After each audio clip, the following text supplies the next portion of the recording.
Hi, I'm Weston. I love talking about the Astros, and I'm here to talk about Game 105 of the regular season. Astros lose 8-6 to the San Francisco Giants in home run derby. This was a very the baseball was just flying out of the park today. It was very strange, where there are a lot of things that you look at and you might be, scratching your head at, kind of panicking over. And there's a lot of other things that make you go, hey, well, that's pretty darn good. So let me take you on an adventure through Mixed Bag, the experience that was today's game. Zach Greinke was strange. There's no way to put it. He had 4 home runs surrendered, which is the most in his time with the Astros. It was rather rough for him today. The first one came on a Solano home run in the second, which made it 1-0. Now, the Astros would battle back and respond in the third inning with a very interesting inning where Greinke would fly out to start it. Then Maldonado would strike out swinging. So 2 outs in the inning before a guy reaches base. That should be a death sentence, but the Astros battled to make it so they can score some runs from it. Altuve singles, Aledmys Diaz homers to make it a 2-1 ball game in our favor. And then the Astros show another key point of why they are elite offensively, which is their low strikeout rate, which obviously that's good because you're not striking out that much, but also good because you are putting the ball in play and making the other team have to put in more work to get you out. Case in point, Michael Brantley reaches on an error, right? First base runner after the home run. Yuli would then single. Then Correa grounds out to the third baseman. Should be over. Bad throw by the third baseman mixed with a bad read on it by the first baseman where he tries to stick the bag and just can't, and you get a free run out of it. That's a massive part of the Astros game, is forcing the other team to more or less play perfect baseball to beat them. Now, the Astros did not play perfect baseball today, and neither did the Giants, admittedly. But my point being, you're making them have to play very, very good to beat you, and putting the ball in play, forcing them to not make errors like that is a big part of it. Now, granted, it wouldn't matter because we'd lose, but, I want to talk about something positive. Bottom half of the third, a Wilmer Flores homer would make it a 3-3 ball game. And that one hurts because errors giveth and errors taketh away. Carlos Correa with an error in the bottom of the inning where he really should have been able to handle that, or Diaz should have taken it. Whatever way you want to look at it, bad play defensively leads to a home run, so neither of those runs are earned. But the next two would be a Lamont Wade homer, which would make it a 5-3 game with his mom in the building, which, team allegiance aside, you can't help but smile when a family member is there for a player, watching them hit a home run or do anything. Baseball's a happy sport. I'm a little softy on the inside for stuff like that. I'm a sucker for it.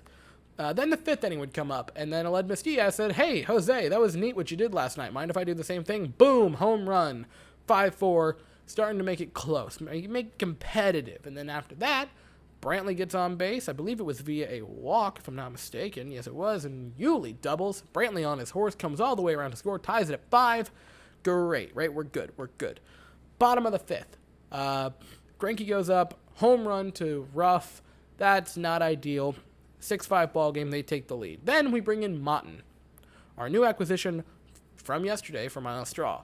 And he was, I'm going to say, really good.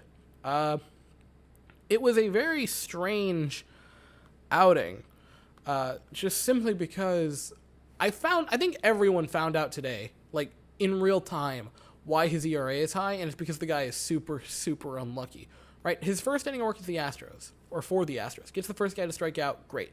Second guy, 0-1 count, throws a pitch, guy totally swings at it, bat well, almost in front of the plate. I don't know how you don't call that a strike or a swing. That was sort of a joke. And then instead of 0-2, where the next pitch that would be a swinging strike would have been the strike out, instead it's a 1-2 count. He would then single on the next pitch. So then you go, that's some bad luck. Next guy, I'm not even convinced he hit the guy. I think, if anything, the velocity of the ball traveling past his leg moved the fabric, but it's ruled a hit by pitch. I don't see how. If it would have been ruled a hit by pitch on the field, I would agree with that, right? That you can't change the call. It's what's on the field stands. If there's no definitive evidence. I don't know what they could have possibly seen that they go look at and say, this is definitive evidence that he was hit by that pitch. Okay. So he loads the bases. Now, after that, he would get a pair of strikeouts, right? So I think he looked pretty darn good. I don't know if that was his curveball or his slider, but I'm assuming all of you guys that were watching the game know what I mean when I say the one that was starting on the plate and would finish behind the back of the left-handed batter. That is a ridiculous pitch with movement that is mind-blowing to see how a pitch can possibly move like that. Let me phrase that.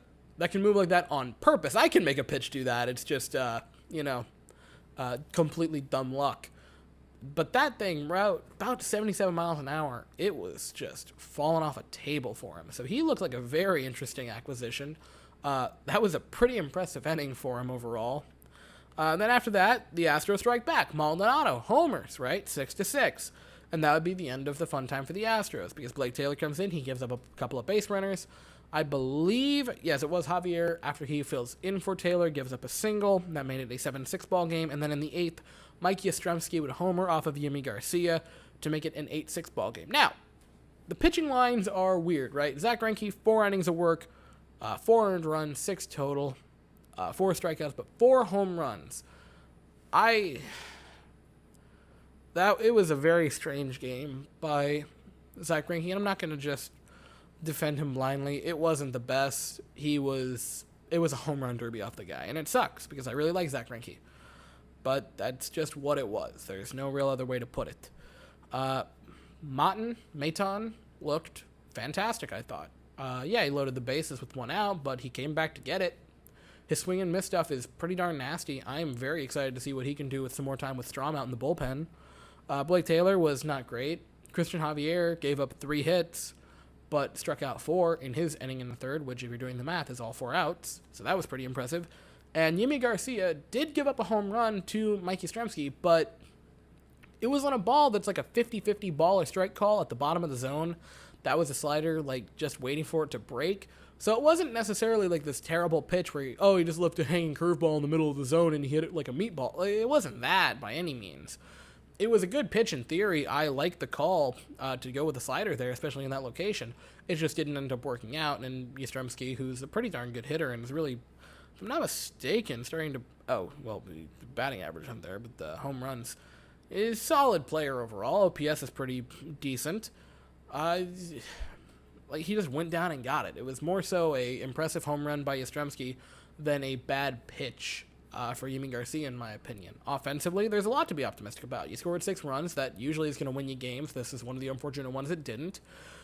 Aledmys Diaz had a pair of home runs. Aledmys Diaz rolls into this game with a 126 OPS plus, or 126 weighted runs created plus. Let me correct myself, a 124 OPS plus, which is only going to go up exponentially after a game like this where you hit 2 home runs. He was very good. Altuve had a hit and a run. Yuli had a pair of hits. Right, Brantley had a hit and a pair of runs. It was a good day overall for the Astros. Diaz, again, who's having a pretty underrated season, I think. Granted, it's because he missed a massive chunk of it. But there are positives. It's a game look, the Giants are... You can debate endlessly on who the best team right now is. It's either the Giants or the Astros. You can say 1A, 1B. It doesn't matter. They're both fantastic. So this isn't a series that you go into expecting to sweep. This is a game you go in expecting, realistically, given how good they are, you go in hoping to win the series, which you can do that tomorrow. If you lose the series, it sucks, but it's a 3-game series in their hometown. So I'm not devastated, and I don't think you hit the panic button if you lose 3 games to them in San Francisco, because it's in San Francisco. It's road games against probably the best team in the major leagues, at least the best team in the National League, without a doubt. But hopefully we can get a win tomorrow. We're going to send Luis Garcia to the mound. He rolls in with a 3.19 ERA. They will send out Logan Webb, who rolls in with a 3.6 or a 3.36 ERA. That starts at 4:05 Eastern, 3:05 Central, and I will be here after that. Along with that, I'm also, because I'm a sellout, remember, I'm on Twitter. You guys should follow it. It's going to be in the pinned comment. I was tweeting for the first 5 or 6 innings today. I got a little inactive towards the end of it, which I will try to be active a lot tomorrow. I think 12 of you guys already went over and followed me, which was pretty cool. So yeah, if you want, you guys should do that. I want to talk baseball. I love talking about baseball. That's why I do this. I just want to talk about baseball more and constantly and about everything and other sports. I freaking love sports. I don't know if you can. I don't know if you can tell from the everything about me, but I just want to talk about sports. You guys should go over there and we can talk about sports.